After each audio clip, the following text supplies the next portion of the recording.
Hello दोस्तों, नमस्कार। आज की इस कहानी में आप सभी का स्वागत है। मेरा नाम रोशनी है और मेरी उम्र 23 साल है। मैं एक सुंदर विवाहित जवान महिला हूँ। मेरा फिगर गजब का है।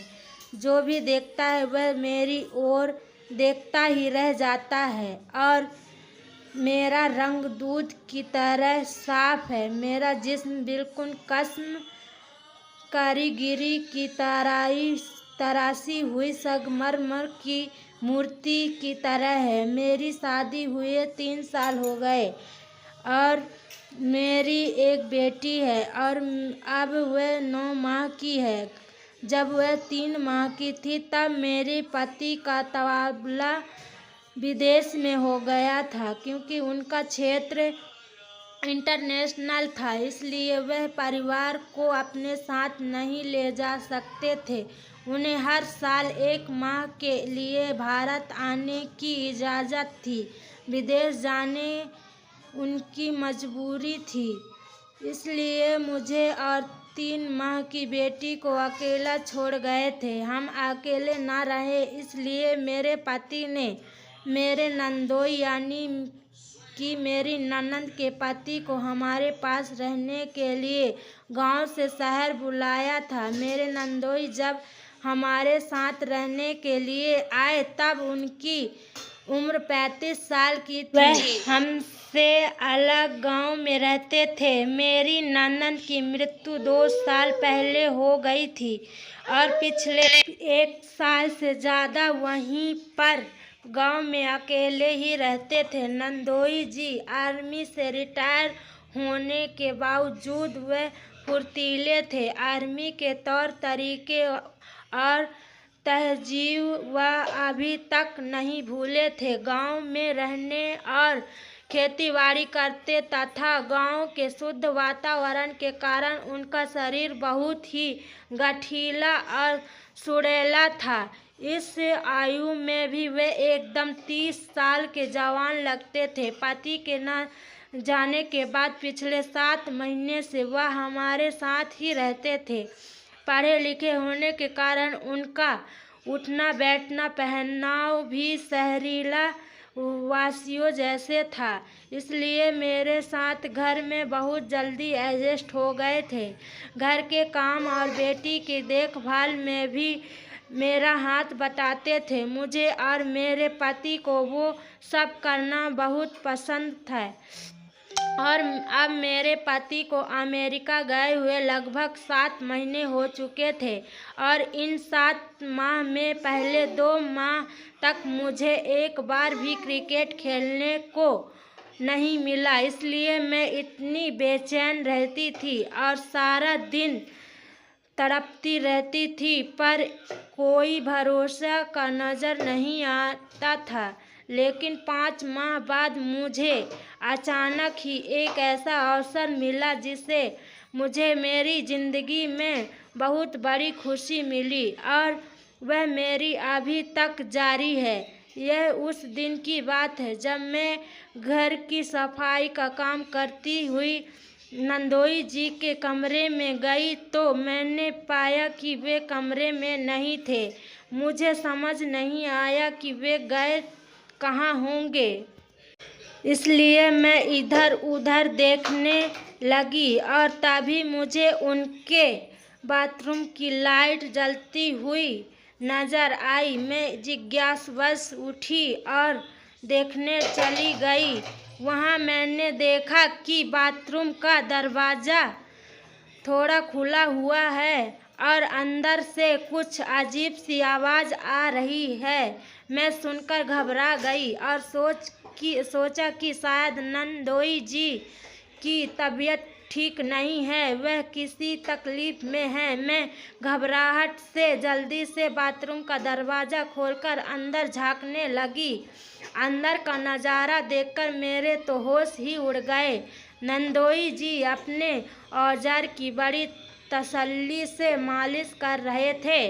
इससे पहले मैं अपने आप को संभालती तभी मैंने देखा कि नंदोई जी जोर जोर से सिकसिकियाँ ले रहे थे। यह सब देखकर मेरे अंदर से एक लंबी लंबी सांस निकली, जिससे सुनकर नंदोई जी ने पलट कर देखा और मुझे देखते ही गुस्से से बोले, तुम यहाँ क्या कर रही हो?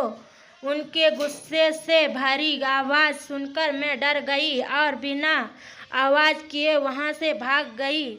हम इस घटना के 2 घंटे बाद मैं तो उनके सामने भी नहीं गई, लेकिन दोपहर का खाना बनाने के समय मेरी बेटी तंग कर रही थी, तो मुझे मजबूर होकर उन्हें कमरे में देने के लिए जाना पड़ा। तब बिल्कुल नंदोई जी सामान्य तरीके से पेश आए। इससे मेरी जान में जान आई और मैं भी उनके सामने आने जाने लगी तथा सामान्य तरीके से व्यवहार करने लगी। लेकिन उस घटना के बाद अगले दिन भी मैं उस नज़ारे के बारे में सोचती रही।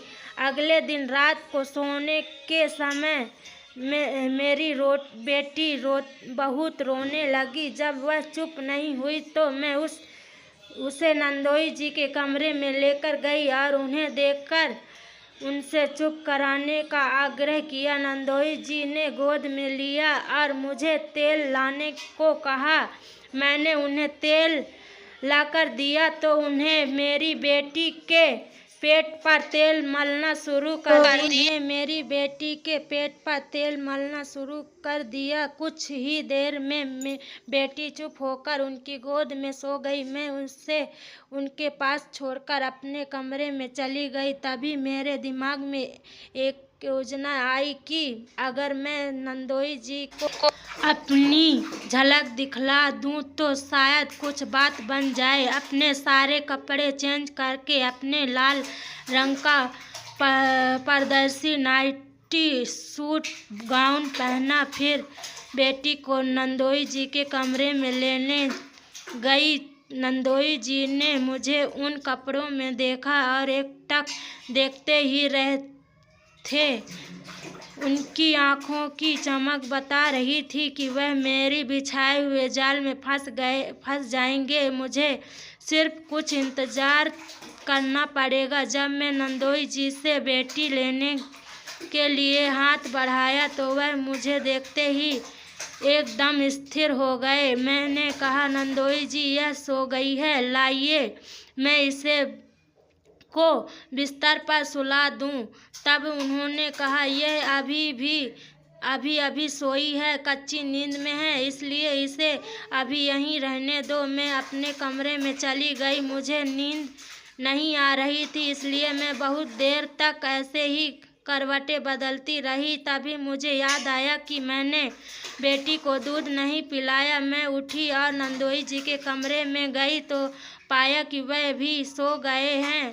तब मेरे मन में आया कि मैं भी इसी कमरे में सो जाती हूँ, क्योंकि बेटी भी इसी कमरे में सोई है और मैं भी उनके साथ वाले बेड पर लेट गई। बेटी को अपने पास खींचा और इतने में नंदोई जी ने नींद में ही करवटें बदली और सीधा होकर सोने लगे। मेरी बेटी का पेट भर चुका था, लेकिन मुझे नींद नहीं आ रही थी।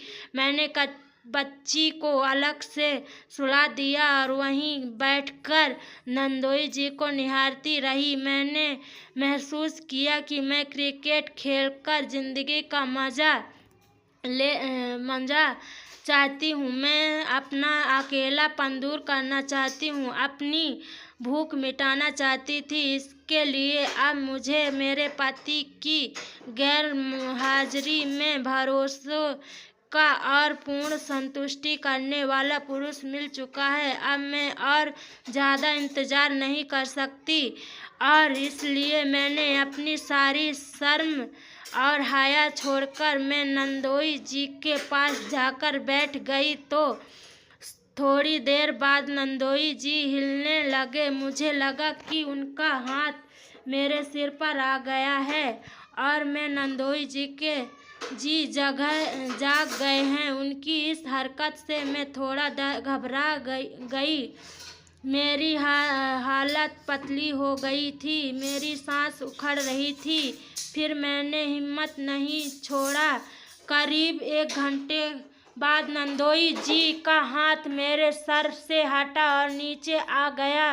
उनकी इस हरकत से मैं बहुत ज़्यादा प्रसन्न हुई। मुझे भी मज़ा आना शुरू ही हुआ था कि नंदोई जी उठ कर बैठ गए और उनकी नींद खुल गई थी। उन्हें मुझे झटके से साथ अलग कर दिया।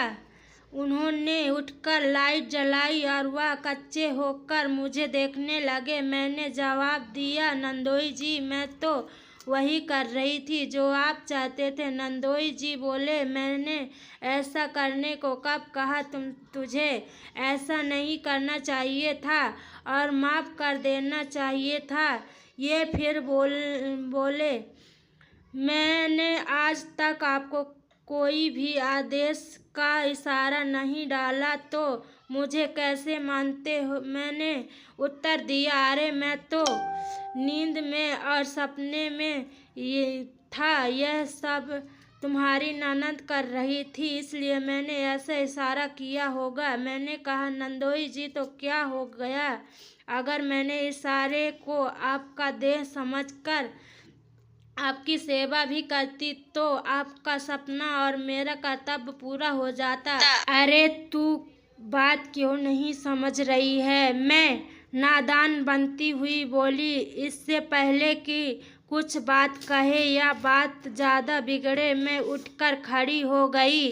उन्हें आगे कुछ बोलने का मौका दिए बिना उनके पैरों को पकड़कर नीचे बैठ गई। तो दोस्तों, ये कहानी कैसी लगी? आशा करती हूँ अच्छी लगी होगी। अच्छी लगी हो तो लाइक करें, सब्सक्राइब करें, शेयर करें, कमेंट करके ज़रूर बताइए स्टोरी के विषय में आपकी क्या राय है। बेल आइकन को ज़रूर दबाएं ताकि अगले वीडियो का नोटिफिकेशन आप तक पहुंच सके। वीडियो देखने के लिए तहे दिल से आपका बहुत बहुत धन्यवाद।